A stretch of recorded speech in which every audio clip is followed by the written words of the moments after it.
আজ তৈরি করব মুরগির কলিজা দিয়ে স্কুল টিফিন, যা ছোট বড় সবার মুখরোচক খাবার। চলুন দেখে আসি কিভাবে তৈরি করেছি। আজকের রেসিপির মেইন উপকরণ মুরগির কলিজা। রোস্ট করার সময় অনেক কলিজা বেঁচে যায়, ওই কলিজাগুলো আমি রেখে দিয়েছিলাম, সেই কলিজা আজকে আমি ব্যবহার করব। এখন এই কলিজাগুলো আমি উষ্ণ উষ্ণ গরম পানি দিয়ে ধুয়ে নেব, যাতে করে কোনো গন্ধ না লাগে। উষ্ণ গরম পানি নিয়েছি, সাদা পানি দিয়ে আমি অনেক কয়বার ধুয়েছি। এখন উষ্ণ উষ্ণ গরম পানি দিয়ে বেশ কয়েকবার ধুয়ে নেব। এর ভেতরে যা ময়লা আছে সব ফেলে দিব এবং ধুয়ে নেব। কলিজাগুলো আমি গরম পানি দিয়ে বেশ কয়েকবার ধুয়ে নিয়েছি, তারপরে আবার ঠান্ডা পানি দিয়েও ধুয়ে নিয়েছি। একদম ঝকঝকা হয়েছে। এখন এগুলো আমি সিদ্ধ দেব। এখন পরিমাণ মতো লবণ দিচ্ছি, লাগলে আমি পরে আবার একটু দেব। পরিমাণ মতো পানি দিলাম। এখন আমি আদা রসুন বা কোনো মশলা দেব না, আপনারা চাইলে এই পর্যায়ে দিতে পারেন। আমি পরে মশলাগুলো অ্যাড করব, সেটা আমি পরে দেখিয়ে দেব। জাল ধরে দিলাম, সিদ্ধ হওয়ার পরে আমি ফিরে আসব। কলিজাগুলি সিদ্ধ হয়ে গেছে, আমি জাল অফ করে দিয়েছি। ঠান্ডা হলে এগুলো আমি পাটায় বেটে নেব। চলে এলাম, আমি কলিজাগুলো বেটে নিয়েছি পাটায়। আজকে আমি ভেজে করব একটু। চুলায় কড়াই বসে দিয়েছি, পরিমাণ মতো সাদা তেল দিলাম। আমি উপকরণগুলো একটু ভেজে নেব।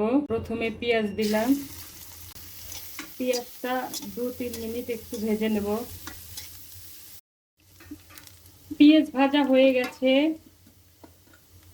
এখন মাঝখানে একটু ফাঁকা করে আদা আর রসুন কুচি দিয়ে দিলাম।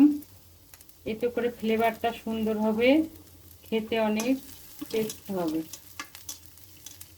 কাঁচামরিচ দিয়ে দিলাম পরিমাণ মতো,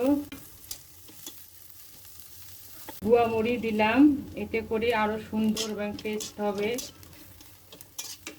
একটু আলু দিচ্ছি বাইন্ডিং এর জন্য। আলুটা আগে একটু ভেজে নেব।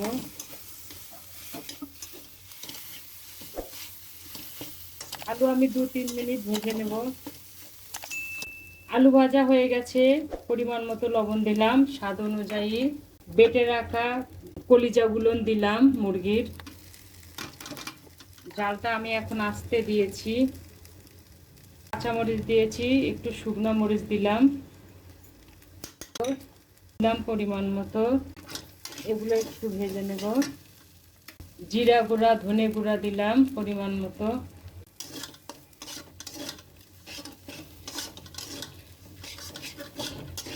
3 মিনিটের মতো সব মিক্স করে নেব এবং ভেজে নেব। আমি 3 থেকে 4 মিনিটের মতো ভেজে নিয়েছি, এতে করে খেতে অনেক টেস্ট হবে। এখন পরিমাণ মতো ধনেপাতা দিয়ে দিলাম।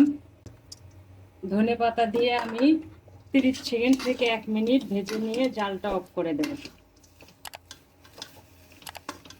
আমি বাটিতে তুলে নিয়েছি, নিয়ে একটু ঠান্ডা করেছি। এখন শেপ দেব। বাইন্ডিং এর জন্য একটু কর্নফ্লাওয়ার দিলাম, মতো একটু মুরগির ডিম দিচ্ছি, ফেটে রেখেছিলাম।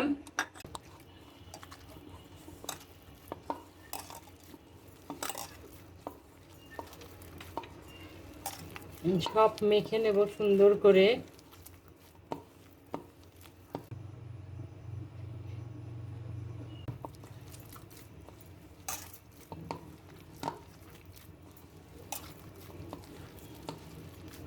এভাবে আমি মেখে শেপ দিয়ে নেব। মিক্স করা শেষ, এখন আমি হাতে একটু সাদা তেল ভরে নেব, যাতে শেপ করতে সুন্দর হয়, হাতে যেন না লাগে।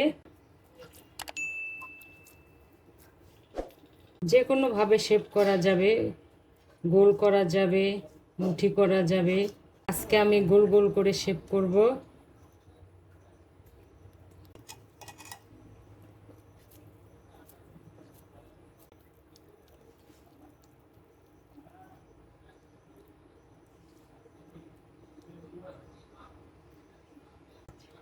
এভাবে আমি সব শেপ করে নেব। এভাবে তৈরি করে ফ্রোজেন করে এয়ারটাইট বক্সে বা জিপ ব্যাগে রেখে অনেক দিন পর্যন্ত খেতে পারবেন, বা কোনো মেহমান এলো তো তখন বের করে সরাসরি ডুবো তেলে ভেজে পরিবেশন করতে পারবেন। এখন আমি চপগুলো ভেজে নেব। কড়াই বসিয়ে দিয়েছি, লো হিটে তেল গরম করে নিয়েছি। এখন আস্তে আস্তে ছেড়ে দেব।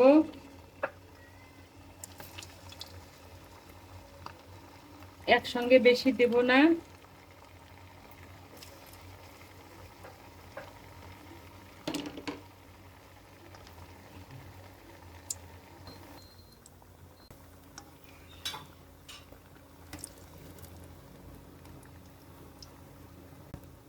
ভাজা হয়ে গেছে, ভাজা হয়ে গেছে। এভাবে আমি সবগুলো ভেজে নেব। হয়ে গেল মুরগির কলিজা দিয়ে স্কুল টিফিন। শুধু টিফিন কেন, বিকালের নাস্তা সাদা পোলাওর সঙ্গে খেতে অনেক মজা লাগে। আপনারা অবশ্যই তৈরি করবেন। আশা করি আপনাদের ভালো লাগবে। ভালো লাগলে চ্যানেলটিকে সাবস্ক্রাইব ও ভিডিওটিকে লাইক কমেন্ট শেয়ার করে আমার সঙ্গে থাকবেন। ভালো খান, সুস্থ থাকুন এই দোয়া করি। ইনশাল্লাহ আবার দেখা হবে। আল্লাহ হাফেজ।